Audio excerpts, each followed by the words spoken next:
Hola a todos y bienvenidos. Hoy exploraremos un capítulo poco conocido pero fascinante, el protestantismo en España. Mientras en el siglo XVI la reforma se extendía por Europa, en España brotaron pequeños focos de creyentes que abrazaron las doctrinas de la justificación por la fe y la autoridad de las Escrituras.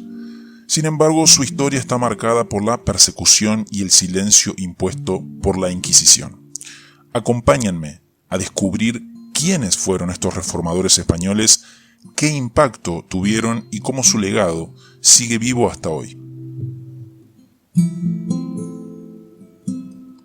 Valor, camaradas. Esta es la hora en que debemos mostrarnos valientes soldados de Jesucristo. Demos fiel testimonio de su fe ante los hombres, y dentro de pocas horas recibiremos el testimonio de su aprobación ante los ángeles. Esto lo dijo Julianilio Hernández. Anteriormente hemos tratado principalmente de aquellos países en que el protestantismo logró echar fuertes raíces: Alemania, Suiza, Holanda, Inglaterra, etc. Hubo otros en donde su impacto fue menor, aunque también notable, y que no hemos discutido aquí por razones de falta de espacio.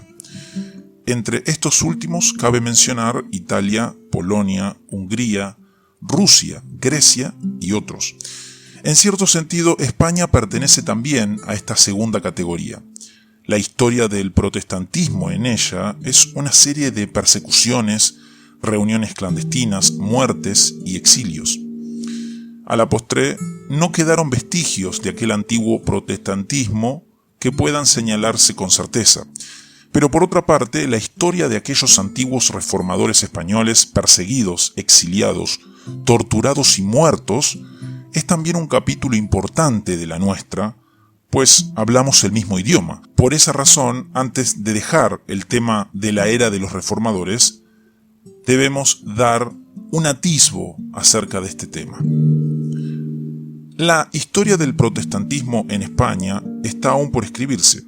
Hay numerosos ensayos y monografías acerca de personajes o hechos relacionados, pero un movimiento que fue en su mayor parte clandestino resulta siempre difícil de investigar, pues frecuentemente se halla oculto en episodios que el tiempo y la falta de atención se han encargado de borrar.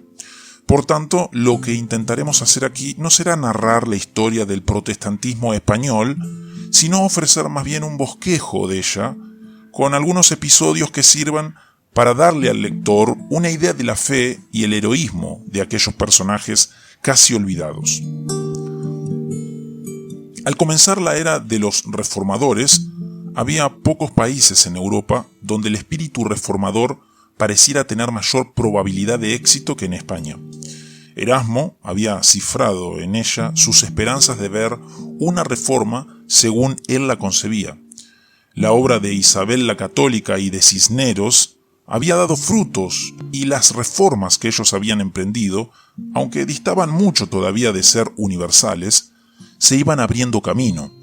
El rey Carlos, nieto de Isabel, era administrador del movimiento humanista y se había hecho rodear de varios consejeros que pertenecían a él. Entre ellos se contaba su secretario Alfonso de Valdés, quien lo acompañó a la dieta de Worms. La Universidad de Alcalá y varias otras se habían vuelto centros de reforma.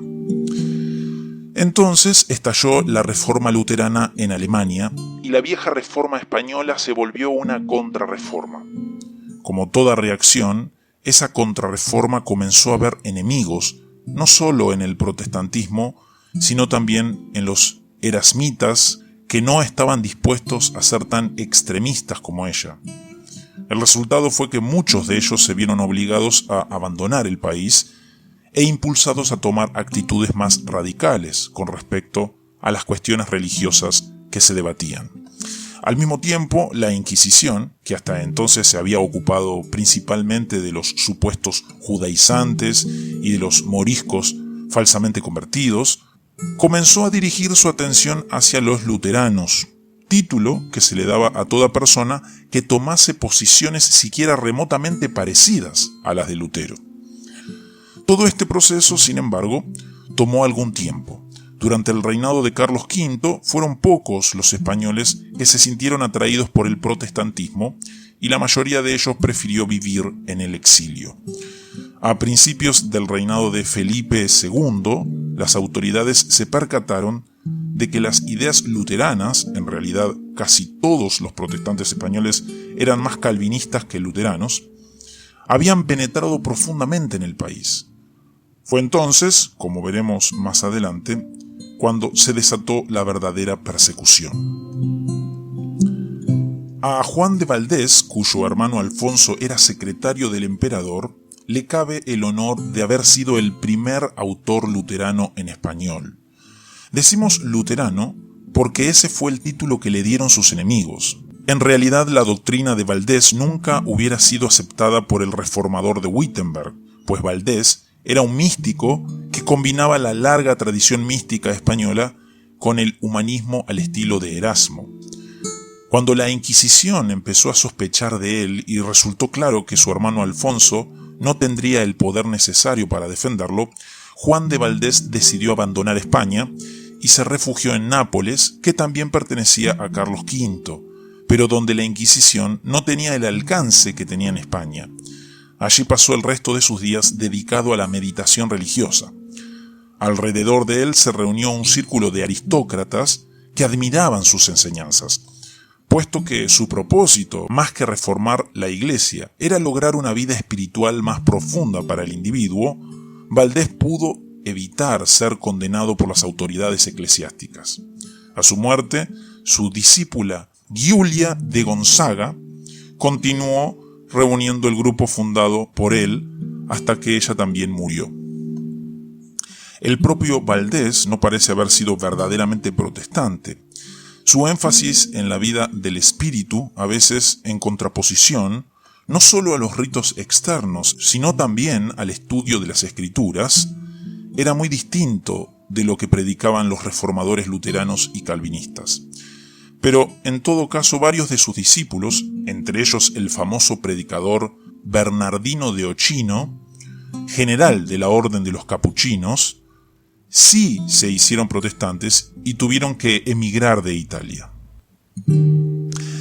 El propio Ochino siguió una carrera accidentada, pues después de hacerse protestante y refugiarse en Ginebra, comenzó a formular declaraciones contra la doctrina de la Trinidad y a favor de las enseñanzas de Serveto, y a la postre se vio obligado a partir hacia Polonia, donde murió años después, cuando se preparaba a emigrar una vez más por cuestiones doctrinales. El contacto entre España por una parte y Alemania y los Países Bajos por otra no podía sino llevar a la introducción del protestantismo en la península ibérica. En 1519 fueron enviados a España los primeros escritos de Lutero y al año siguiente se tradujo al español su comentario sobre Gálatas. A partir de entonces y de manera esporádica, continuaron infiltrándose en España, principalmente procedentes de los Países Bajos, libros de esa índole, puesto que al principio se confundía la reforma que propugnaba Erasmo con la que había sido iniciada por Lutero. Los libros luteranos fueron populares en los círculos humanistas y la Inquisición tomó medidas para descubrirlos y destruirlos. Pero todo esto no pasaba de mera curiosidad o, cuando más, de deseos de que en España se comenzara una reforma parecida a la que estaba teniendo lugar en Alemania. Hacia fines del reinado de Carlos V se fundaron las primeras comunidades o iglesias protestantes en Valladolid y en Sevilla. Y aún entonces no se trataba verdaderamente de gente que estuviera convencida de que era necesario seguir las doctrinas de Lutero o de Calvino, sino de miembros de la Iglesia Católica que soñaban con su reforma y que recibían inspiración de los escritos protestantes.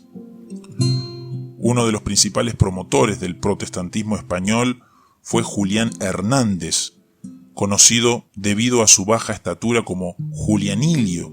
Cuando por fin fue apresado por la Inquisición, se comportó con singular valentía. Repetidamente fue llevado a la cámara de torturas sin que pudieran arrancarle una abjuración ni el nombre de alguno de sus correligionarios. Al regresar a su celda, después de largas sesiones de suplicio, se decía que iba cantando: vencidos van los frailes, vencidos van, corridos van los lobos, corridos van. Al ser llevado a la pira después de 3 años de prisión y torturas, pronunció las palabras que hemos citado al principio de este encuentro, y murió de manera ejemplar. En Sevilla, el más renombrado predicador de la cátedra, el doctor Constantino Ponce de la Fuente, era parte del círculo que estudiaba las doctrinas protestantes. Además, en las afueras de la ciudad, en el convento de San Isidro, en Santiponce, el movimiento reformador había llegado hasta tal punto que toda la vida monástica se reorganizó para dar más tiempo al estudio de las escrituras y menos a los ritos tradicionales. Hacia fines de 1557 y principios de 1558 comenzó a haber indicios de que la Inquisición se aprestaba para asestar un rudo golpe a los círculos de inclinaciones protestantes.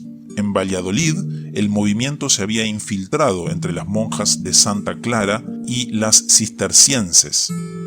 En Sevilla, había pasado del convento de Santiponce a otras casas vecinas y se abría paso entre los laicos de toda la comarca. Apercibidos, los monjes de San Isidro se reunieron para discutir la situación y determinaron que cada cual quedaba libre para seguir el curso que le pareciera aconsejable. 12 de ellos decidieron partir por distintas rutas y reunirse un año más tarde en Ginebra. Así lo hicieron y tras largas y diversas odiseas, todos llegaron a la ciudad suiza. Entre los refugiados sevillanos se contaba Juan Pérez, Casiodoro de Reina y Cipriano de Valera, personajes de gran importancia en la historia de la Biblia castellana. A los pocos días de la partida de aquellos frailes, estalló la tormenta. En Sevilla, alrededor de 800 personas fueron llevadas a las cárceles de la Inquisición y unas 80 en Valladolid. En Sevilla, el tumulto fue tal que la Inquisición se vio obligada a poner guardias en el puente que separaba su castillo de Triana de la ciudad por temor a que el pueblo tratara de liberar a los presos. Entre estos últimos se encontraba Constantino Ponce de la Fuente, pues los inquisidores descubrieron inesperadamente algunas de sus obras, conservadas en secreto, en las que criticaba las doctrinas y prácticas más comunes del catolicismo de su época. Poco después se dieron órdenes para que en otras ciudades se procediera de igual manera y pronto las cárceles inquisitoriales en las principales ciudades de España rebosaban de acusados. Y hasta aquí hemos visto cómo el protestantismo en España luchó por florecer en medio de la persecución y el control de la Inquisición. A pesar del silencio impuesto por la historia, la verdad de la palabra de Dios no puede ser acallada. En la próxima parte continuaremos explorando más sobre el protestantismo en España. No olvides suscribirte para seguir profundizando en la historia del cristianismo. Nos vemos la próxima.